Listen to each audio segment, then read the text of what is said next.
time to take down Dr. Cossack's lab. And you know, upon seeing this, I definitely have to say, this looks very much like a Russian Orthodox church with that little onion-shaped dome. Maybe they really were going for some kind of Russian stereotype with Dr. Cossack. And time for some of the worst ice physics in a game I think I've ever seen. It takes so much energy just to get moving, let alone do anything else. And this area is actually a little bit annoying. Maybe not so much here, but definitely coming up in a second or so, because what happens is you have these enemies that do like barely any damage to you, and then you got these things. Kill these things quickly. For some reason, they take off like a good quarter of your health with one hit. I mean, look at... Did you just see that?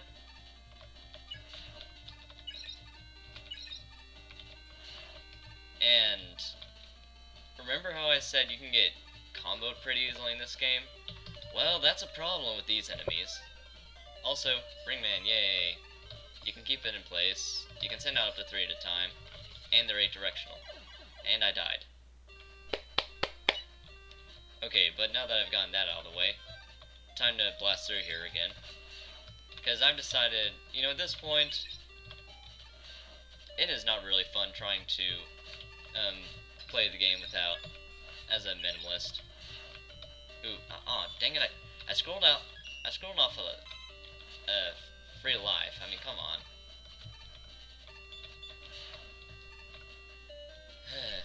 Yeah, this probably wouldn't have happened if I didn't die from that really weird ice physics. You see, to start running on the ice, you gotta build up a lot of speed and just kind of run in place for a while.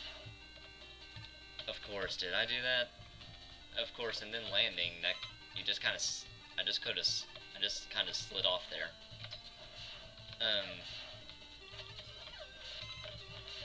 I think that was a problem that was in Mega Man 1 as well. You just kind of slid everywhere. Guess they were trying to keep momentum-based physics, but it doesn't work out very well for this game. Of course, that's, like I've said before, the biggest reason I did not like the the Sonic series, nor do I, well, at first it was the reason I didn't like the Sonic series was the momentum-based physics, but then I got over it. It was mainly for the Mario series. Here's a neat little thing you can do. Yeah, if you already have the balloon adapter from getting it in the stages, you can use the recycle inhaler to turn into a new item. And what happens whenever you do that with the balloon adapter is that now you can make it so that you always have the beat effect going on. Anytime you fall into a bottomless pit, you're saved at the cost of a little bit of health. Now look at this area's gotta be one of the weirdest places in the game. Any power-ups left behind are just kind of stayed there. And also, look at this. You have Mega Man 7 enemies.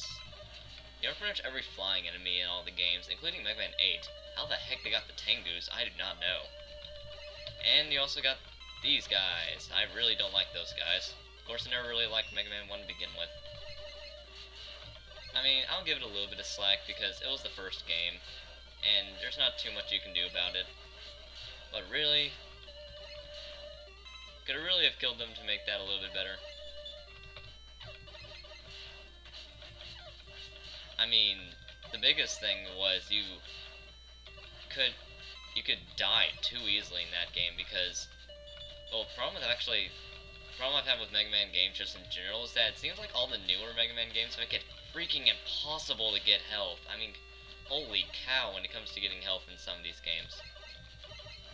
Mega Man ZX and Mega Man ZX Advent, the Mega Man Zero series, the Mega Man X series, all of them seem to have some kind of trend of making it freaking impossible to ever get any kind of help when you need it. When you don't need it, though, it'll appear pretty often. And that's the last time you'll see Shadow Man. That's really saying something, seeing it how many times he showed up in this game. Now, whenever you're on Rush, you can actually use weapons, and the reason I didn't use it before was because, well, I would have been hurt otherwise.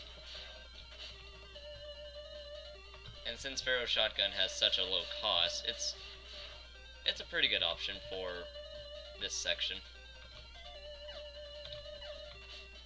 I really hate how the turning around works in this place, though, and I just dropped off it. What the heck just happened there? What?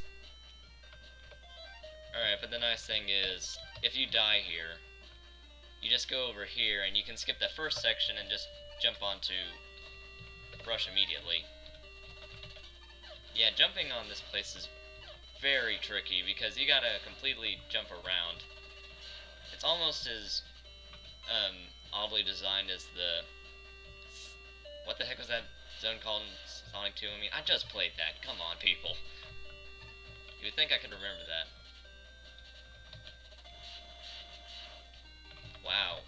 I can't believe how overpowered this weapon is now. I mean... True, it's not to say it wasn't good before. It was actually a pretty good weapon in Mega Man 4. But...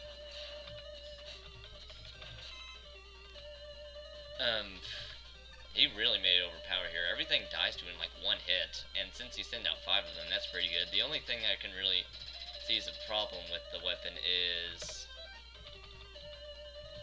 how anytime you want to spam it, you can't, because it only sends out 1 at a time. If you press it again, it just, the ones that were there before just disappear, and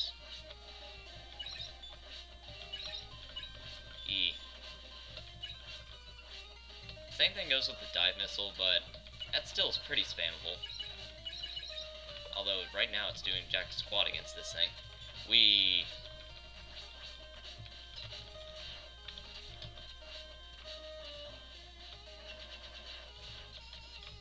Yeah, this boss is pretty complex. But it goes down pretty quickly if you use a weapon. If not, prepare to go through Tao Hao, Gradius, whatever bullcrap game you want to go through, and look at that neat little arrow. You never see that in the game. In the main games, I mean. I find it pretty interesting how he got that into this. I mean, it's a small change, but hey, sometimes the small stuff can really make a game. And similar how the previous area wanted you to be forced to use the balloon adapter, this place is going to force you to use the wire adapter.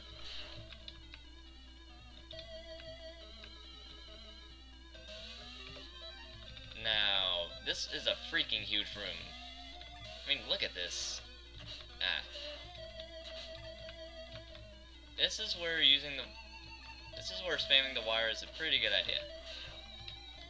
If I can spam it correctly. And I'm probably gonna die. Oh well. And yeah, I should have seen that coming. Still don't know where the heck he gets most of his music from.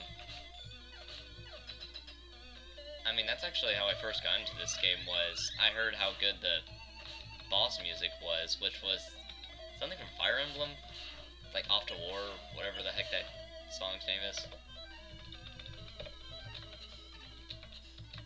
And I'm surprised I got Ringman's weapon last, because I actually use it a whole lot. Almost as much as Dive Missile. Almost.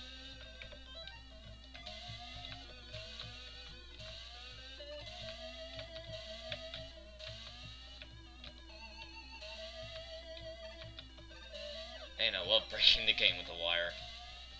I mean, I'm not even the best user of the wire. There's people who use the wire much better than I do. Don't ask me how, but they do.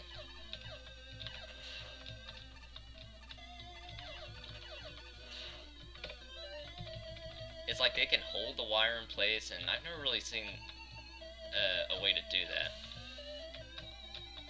And I don't know how you're supposed to get that energy tank otherwise, but I'll just get it like that for now.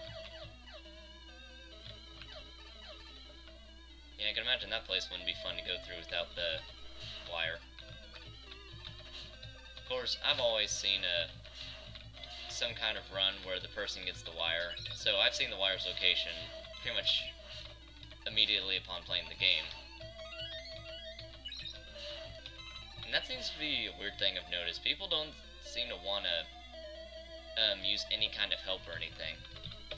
Alright, now, getting the wire power up actually helps you a lot in the terms of instant death. You see those little spikes there? That indicates that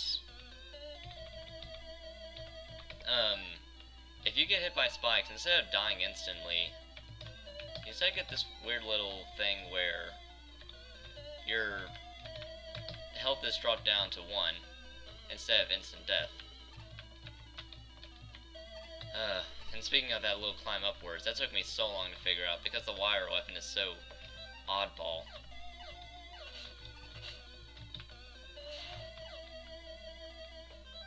And here's where it's best to use the balloon.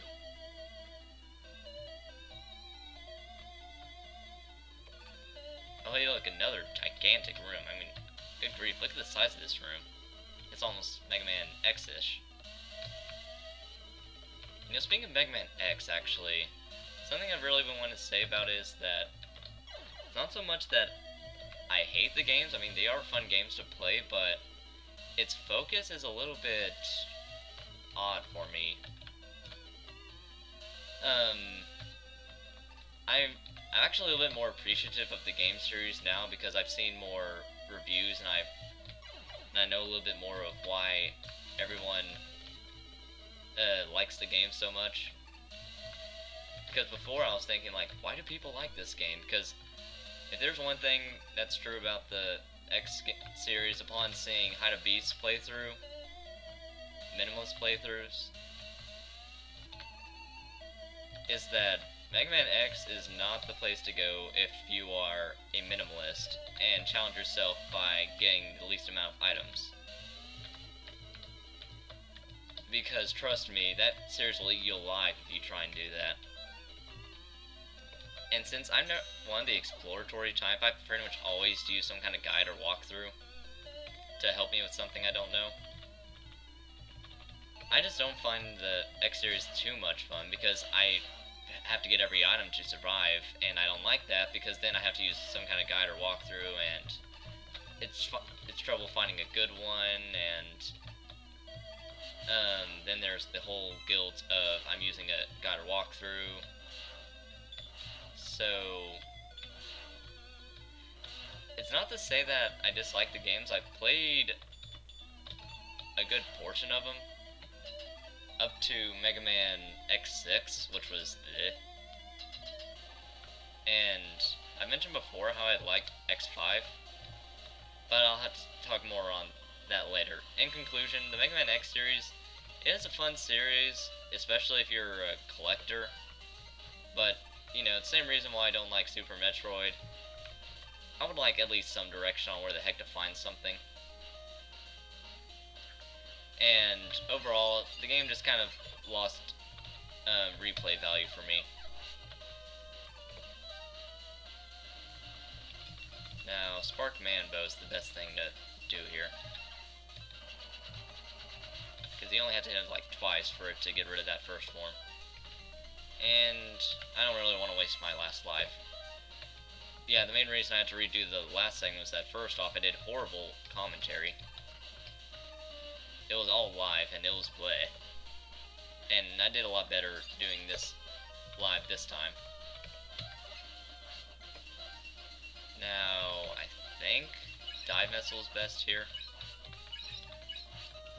Of course, for all I know, the Spark Manbo might be the best thing again. Yeah, this is the Sergi's Devil. And it definitely does act like Sergi's from X2. Hey, what a great tie-in. It is a very complex boss with, like, 4 phases, I'm pretty sure. Yeah, 4 phases. I remember a little bit more now. Now, these things are Quick Man Laser producers. If you thought Mega Man 2 was evil before, you haven't seen these things. I would recommend getting rid of them first. Now, Pharaoh's Shotgun seems to be the best thing for his 3rd and 4th forms, because it spreads out so well. that you can just spam it. Slowly but carefully.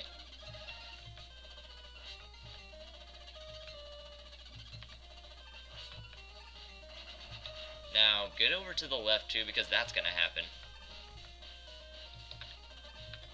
And this thing is very evil, because you probably have low health at this point, and those things can really trip you up.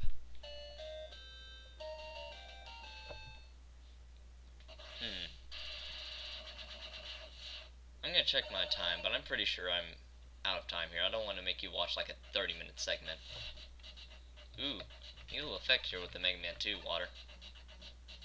It's also in Mega Man 10, but oh well.